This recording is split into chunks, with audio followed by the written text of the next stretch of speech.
Perfect.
The NFL Pro Bowl, a timeless tradition in the NFL where real men like Jack Youngblood used to play through broken legs just to play in the Pro Bowl.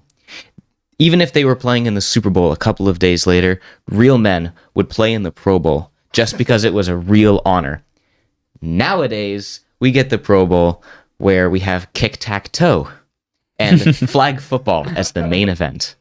What a time to be alive.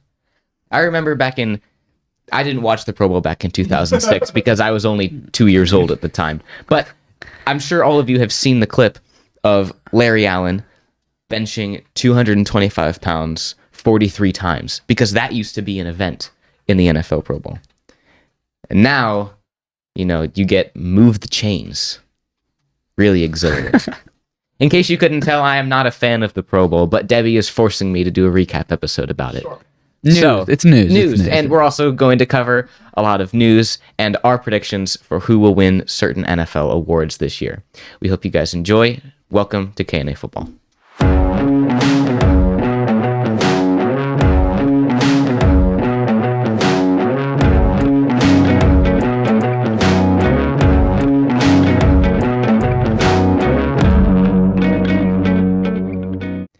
I hate the Pro Bowl, in case you couldn't tell. Oh, really? Yes. It used to be, like I said before, it used to be a really awesome thing. It used to be a thing where, like, that was what was on Hall of Fame resumes. Right? Like, Joe Thomas made the Pro Bowl every year he was in the league. And that used to be something that was like, yeah, if you make the Pro Bowl, that goes on your Hall of Fame resume. People make the Hall of Fame for making Pro Bowls. Okay, and now you end up with things like Tyler Huntley in the Pro Bowl.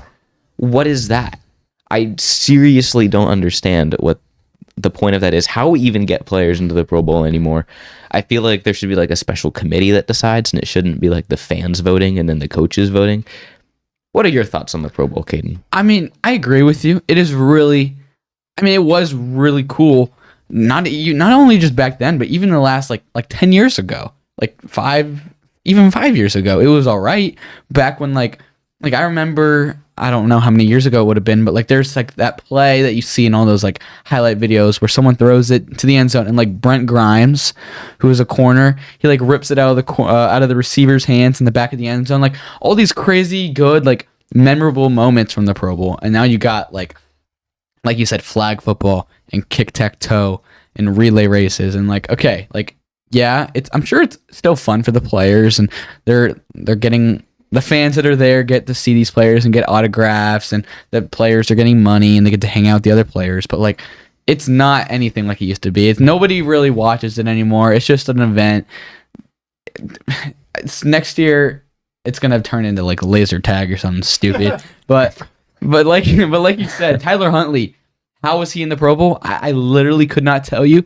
He was a backup the entire season, came in very late in the season and performed awful. Like, I honestly am so upset about Tyler Huntley making the Pro Bowl because like I understand that Tua was still in concussion protocol, and so he is unable to, go play in those games. Like I really do understand that. But how on earth Tyler Huntley as a backup who played awfully all year made the Pro Bowl over people like, I don't know, Jacoby Brissett?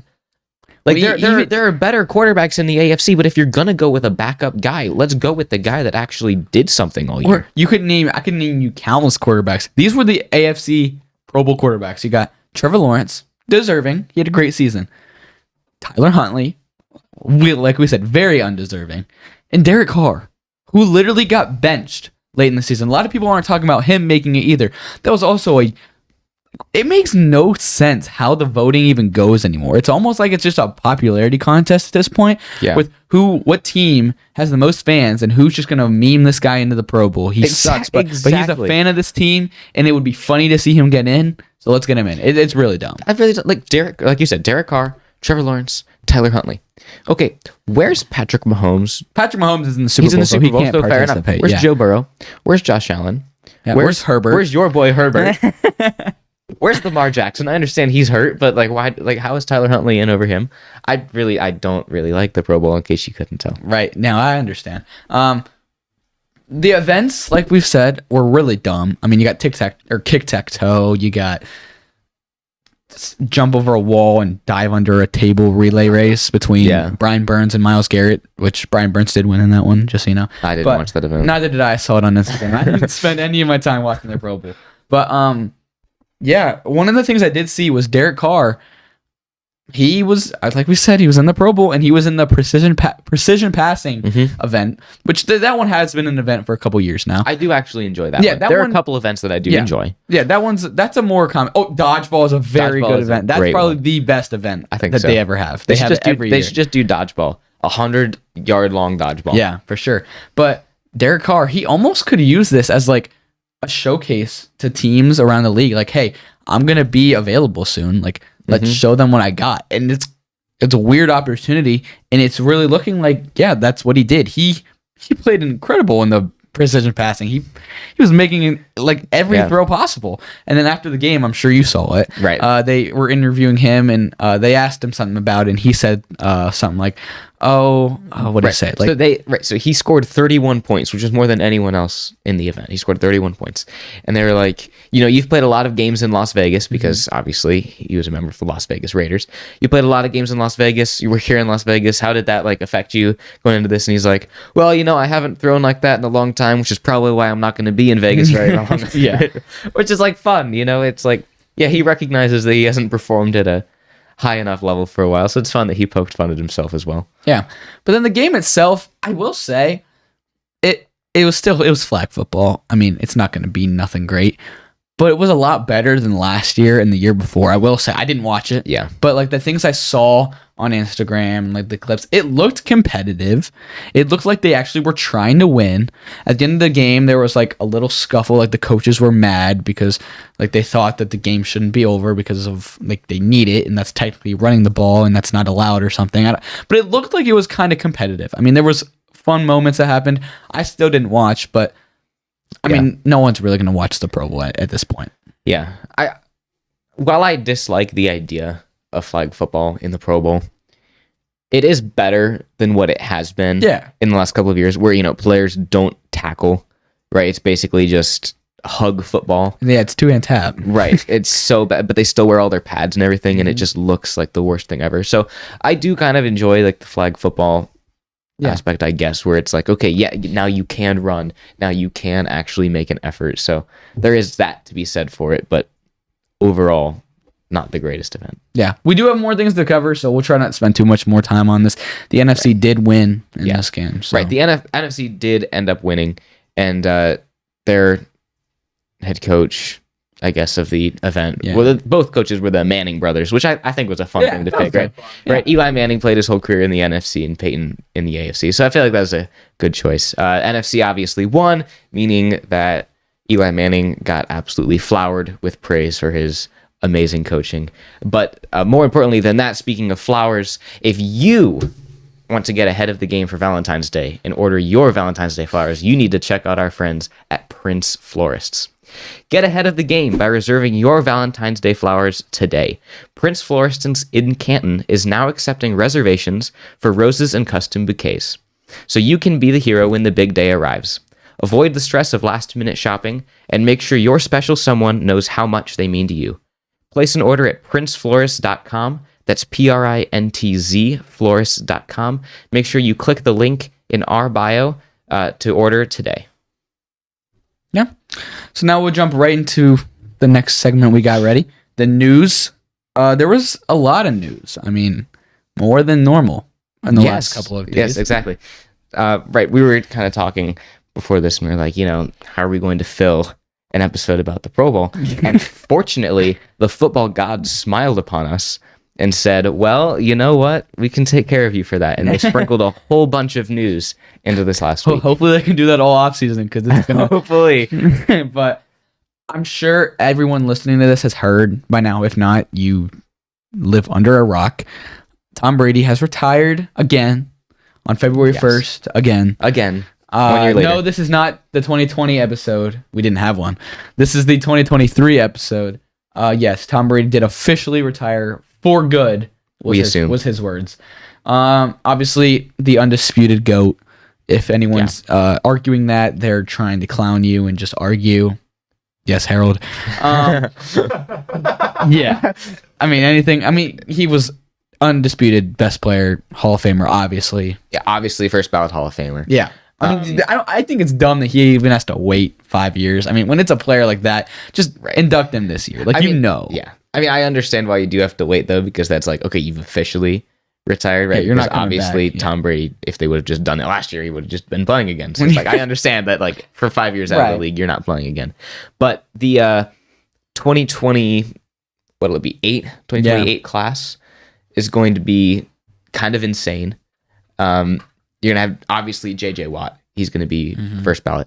Tom Brady, obviously. I think A.J. Green, who retired today, will probably make it as well. So that's 3 very notable players that are first ballot Hall of Famers. And then you're going to have like the guys who are like 70 or even like dead, and they're like, well, we got to get the 8 guys, so, or however many guys it is, which I think it's kind of dumb. They should just, however many guys should be inducted. You don't need a required amount, or else you're going to get these nobodies. Not nobodies, they're still making the Hall of Fame, but these not as good players. Like, they shouldn't be in the same conversation as some of these like Tom Brady's and other players. But I think it's the MLB, right? That if there's no one deserving, they feel like no one gets inducted that year. And it's just whoever's deserving makes it way more. I mean, it's still very difficult and a huge accomplishment to make it in, but it'd make it even more prestigious and insane. Like, literally, I was at the induction ceremony last year. They inducted a ref. And I was like, why? Like, congrats, you didn't miss calls. Like, why is a No. ref getting into the Hall Fun of fact, Fame? that ref is the one that called the Tuck rule, so that's why they had to induct him in the Hall of Fame Because he started made Tom Brady's Brady. rookie. Yeah. Exactly. So yeah, Tom Brady, obviously undisputed GOAT, and I'm sure you all have seen the absolute memery that is going on the internet with Tom Brady. Someone using Google Earth, I assume, Dude, it's crazy. found the exact spot where Tom Brady filmed his retirement video. Yeah, he was on some beach. He was on some beach, probably in Tampa, and so they bottled up the sand, took a picture of them at the location, and Debbie, I don't know if you can find it. If you could pull up the current bid, I know a couple days ago, selling for a stupid amount of money, man. A couple days ago, it was at $100,000. I don't know if it's gone up since then, so Debbie's going to check on that. But that's Dog, like, ridiculous. just go to that spot yourself and scoop up some sand. It's free. Maybe you got to pay a little bit for a plane ticket. That is the dumbest worth thing. that. I'm not paying. It's not worth the plane ticket. But you're paying $100,000 for sand. That's in the general area that Tom Brady filmed a video. That's the stupidest thing I've ever heard. But people are dumb. People will do anything for Trying to find the official, like, post. yeah, like the eBay, because I think it's still up. Yeah, unless somebody bought it Well, It doesn't say sold it's yet. got a bid. for the low price of $1 million. Just look it up straight up on eBay. Continue talking, I'll find it then. I know, but you could not. Yeah, people. I mean, props to whoever. No, not props. Not Whoever's props. buying that, I'm sorry. You have too much money. Yeah, That's what it's exactly. called. Exactly. It's someone that's fair. Whoever's Props to buying the it. guy who did it, who thought about it. right, Genius. exactly. I mean, that person's going to the beach one day and they're like, "Yo, wait, hold on. Let me make a couple $100,000 real quick." Scoops up some sand and now he's Photoshopped himself into the place where Tom Brady was. $100,000. Genius. I was talking to The jar, what's the name of the guy? right.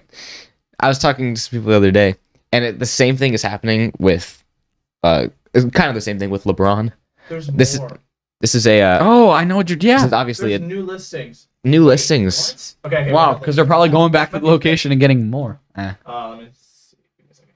It's stupid. That's all you gotta know. Here it is. Yeah, so this is what we got here.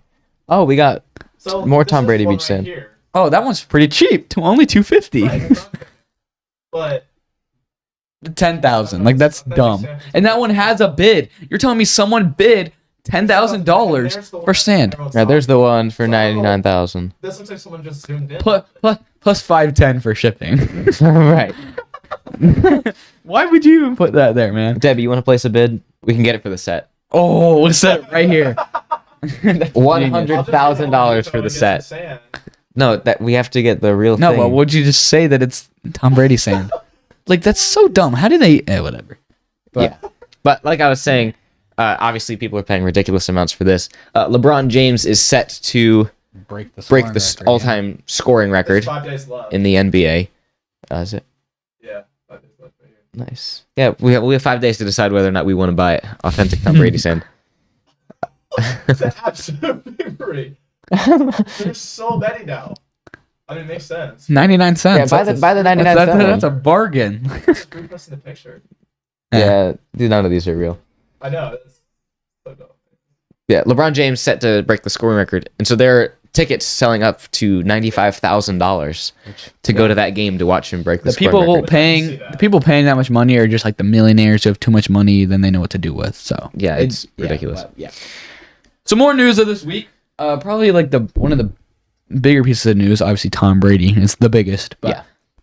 Sean Payton, who was a Hall of Fame coach for the Saints, he left the Saints. He just retired. He was still under contract with the Saints, and there was a lot of talk of him going to a lot of teams this offseason. But a big part of it was he'd have to be traded to that team. Right. And he went to this. Wow, I almost just said Saints. He went to the Broncos now for a 2023 first round pick, which was the 30th overall pick, Right. and a 2024 second round pick. So, I mean, It's good for the Broncos, I guess. Yeah, you got to give up a pick, but it's not like you had picks anyway. Right. They did. Right. So they gave up their 2023 first and their 2024 second, and they got Peyton and a 2024 third round pick from the Saints, which I don't really understand that part.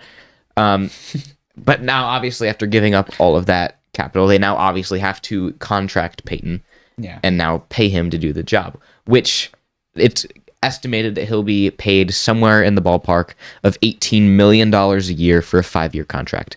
For those of you who aren't very good at math, there are 18 games in an NFL season. He will be getting paid around the ballpark of $1 million per game that he coaches. That's crazy. Which is insane. What is kind of crazy is that reports came out that he was like their second or third option. They were trying to get someone else, but then he ultimately went to the Texans, which we'll talk about. Yes. And so they were kind of just like, by default, well, I guess we're getting Sean Payton, which is a little concerning that you had to give up a first-round pick for someone who you didn't even really want. And I'm sure Sean Payton doesn't want to hear that. Like, oh, you didn't want me? Like, right. He doesn't really care. He's going to get so much money. Yeah. But the guy that they wanted to get, D'Amico Ryans, he was the D coordinator for the 49ers. Right. He was part of the revolving door of the D coordinators that go there for a year and then get a head coaching job because their defense is incredible every season. He went to the Texans, and that's kind of who they keyed in on the whole hiring process, and it sounded like he was going to go there the whole time, and he did. So yeah, I do quite like Ryans. I think that he'll be a great coach. I really liked him in San Francisco, so I really hope that, number one, he does well over there, and number two, even if they have another bad season, which is very possible, it's the Texans, I hope that their general manager doesn't do the same thing they did to Lovie Smith. I don't think he'll be as bad as Lovie Smith. I don't think Lovie Smith was that bad, dude. It was the team. That team was trash. The team was pretty bad. And he did kind of like screw. I mean, I think he kind of knew he was gone, so he just kind of like, was like, yo, like, screw you guys. I'm going to win this game and mess up your entire future. Exactly. So. But before we get into our next piece of news, go over and look at our friends at K&F Construction.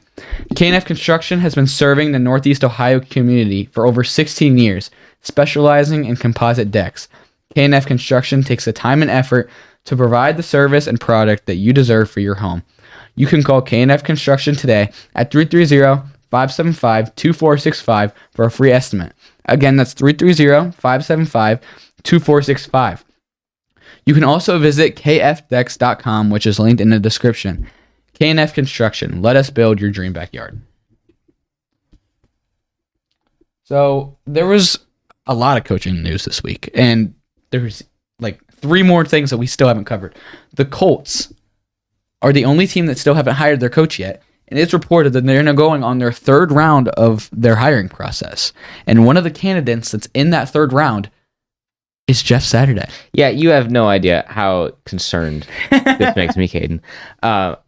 First off, it is very rare for a team to go 3 rounds, which is good for them. They're going in depth. They're trying to get the right guy. Right, which is good because obviously you've had a revolving door of, quote, the right guy for a couple of years now, and it hasn't worked out very well at all. You've also had a revolving door of quarterbacks, so hopefully they learn their lesson and don't go with the oldest guy who needs the most money. But, good for them for doing their due diligence, trying to find the right guy. But like you said, it is very concerning for me because I have a bet placed that Jeff Saturday won't have a job as a coach next year. And the fact that he's still being considered for that head coaching position is mildly concerning, to say the least. Yeah. And then there was 2 D coordinator positions that were filled yesterday and today, which one of them was great, one of them was terrible. And they happen to be between 2 big rivals. And the Panthers, so the Broncos defense last season was great. One of the better defenses in the league. Ranked 8th in the league. Yeah, they bring in Sean Payton. And most of the time when they bring in a new coach, they're going to get their own staff. Unless normally you got a really good D coordinator or like a coordinator of some spot, you'll keep that guy. I mean, that's what the Panthers did. They kept their special teams coordinator and their O-line coordinator, which is a good idea because they did great at their position, so they're going to keep them. And you would think that the Broncos keep them, but they're like, hey, we're going to let this guy go. Sean Payton wants to bring in his own guys. First of all, very surprised by that move. He was a great D coordinator. Panthers go and hire this guy. I, for one, am ecstatic. I'm ecstatic. I was very happy they got this guy. I think he is one of the better D coordinators in the league. Yep. I personally think we'll only have him for a year. I think it's kind of going to be like D'Amico Ryans, and he'll find a head coaching job next season, right? Because he's a really good coach. Yeah, I mean, you guys already have a really great defense roster-wise. I mean, honestly, one of the best in terms of talent. I think probably bringing in the Broncos defensive coordinator is going to work wonders for you guys. Unfortunately, like you said, he'll probably leave after 1 year, but hey, that's okay. Yeah. The good defense apparently wins championships, or so I've been told. that is what they say. And then one more thing. Last piece of news. It's been a good last 2 days for me because the Saints had their defensive coordinator position was also open. You know who they hired? I don't. Who they hired? Do you actually not know? No, who they hired? The Saints came out and hired defensive genius Joe Woods as their defensive coordinator. Dude, I am so happy for them. Yeah, the Saints defense is literally just going to be a revolving door. Yeah. Like the offense is just going to push and it's just going to move for them. That's just what it's going to do. Yeah. So before Debbie gets even more angry with us, we'll jump into our awards. The award ceremony is this Thursday, the Thursday before the Super Bowl. There's MVP, Offensive Player of the Year, Defensive Player of the Year, Offensive Rookie of the Year, Defensive Rookie of the Year, Coach of the Year, Comeback Player of the Year, and then we added one, which we'll get to at the very end. So a little special surprise. Yeah. I think we'll agree on most of these, but probably. We'll probably fly right through them. My pick for MVP, I'm pretty sure, no brainer. Led the league in passing yards, broke the yards record in a season. Patrick Mahomes for MVP. I agree. There's not much. I mean, people can make the discussion, I guess, for Jalen Hurts, but I don't see a way that he doesn't win this one. Yeah. I think Patrick Mahomes got this one in the bag. What you got for Offensive Player of the Year?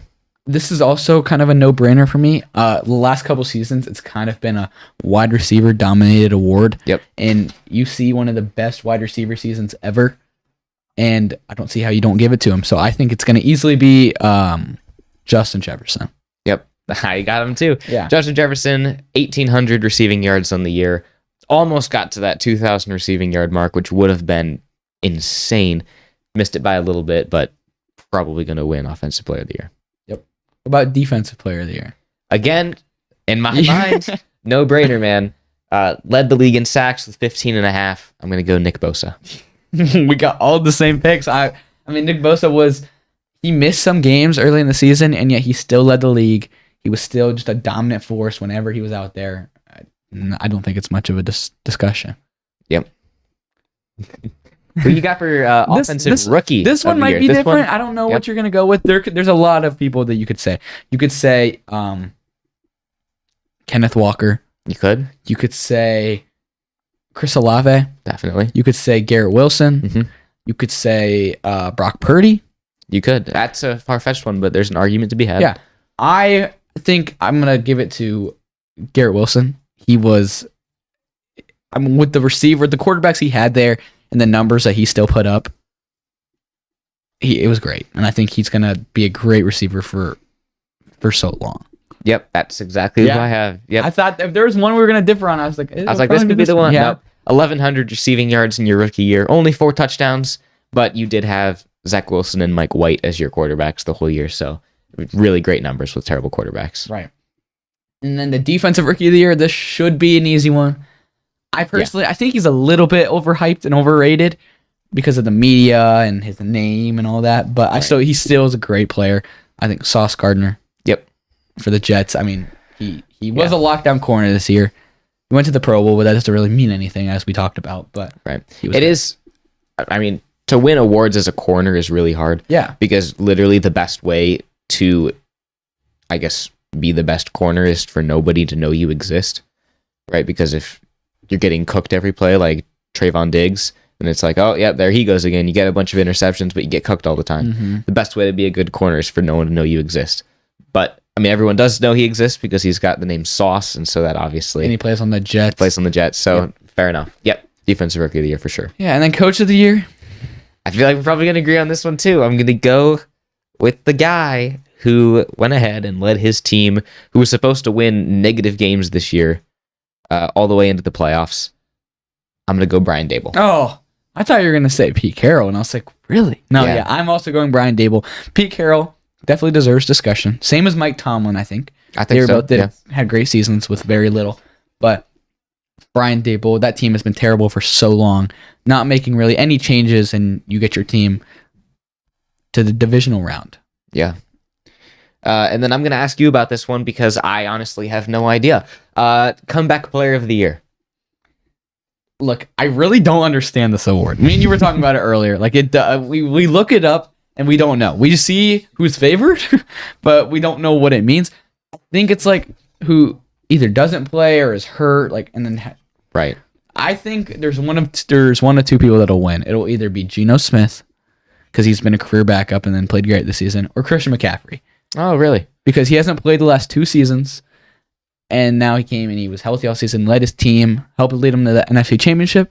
I hope McCaffrey wins. I really hope. I think he deserves to win because he was actually like hurt for 2 seasons, came back, while Geno Smith, he was just a backup and then he played. It's not like he was injured. Right. So I think it should go to McCaffrey, but I think they'll give it to Geno Smith. Yeah. Betting odds show, which, I mean, because literally I have no idea about Comeback Player of the Year. I literally don't know how it works. Yeah. Betting odds show that the leaders would be Geno Smith and Saquon Barkley. So, Oh, really? yeah. I don't know why Saquon. He wasn't like really hurt. I mean, I guess he's hurt most of his career, but like, it's what it is. I think McCaffrey is more deserving than Saquon is. I agree. Yeah.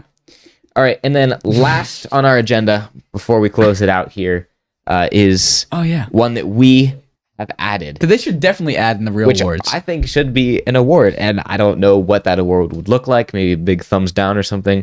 But it's Disappointment of the Year. Yeah. There's a lot of people you can put for this award, Definitely. but I don't think any are as big of a disappointment as we might have the same. Russell Wilson. Yeah. Yeah. Is that weird? Yeah. So to me, it's like when I read that we were going to be picking defense or Disappointment of the Year, 2 players came to my mind, actually. Russell Wilson being the front runner there because obviously he sucked, and so he obviously deserves to have the big thumbs down award. But my second pick would have been Kyle Pitts. And he was super hyped up. Like, people drafted him Right, for fantasy purposes. absolutely. People drafted him in like the 3rd round. You know, like that's really high for a tight end, number 1, that's not named Travis Kelce. Okay. And he just kind of did nothing all year. But I think Russell Wilson definitely deserves Disappointment of the Year. Yeah, from the football aspect of it, 100% Russell Wilson. He screwed that whole team over all season. From the fantasy aspect, you can definitely say Kyle Pitts or even Jonathan Taylor because he was That's going true. 1 in a lot of drafts and he was It's true. a bust all season. If you listen to us. If you wouldn't take listen to him us, stay tuned like next September for the K&A football fantasy football episode.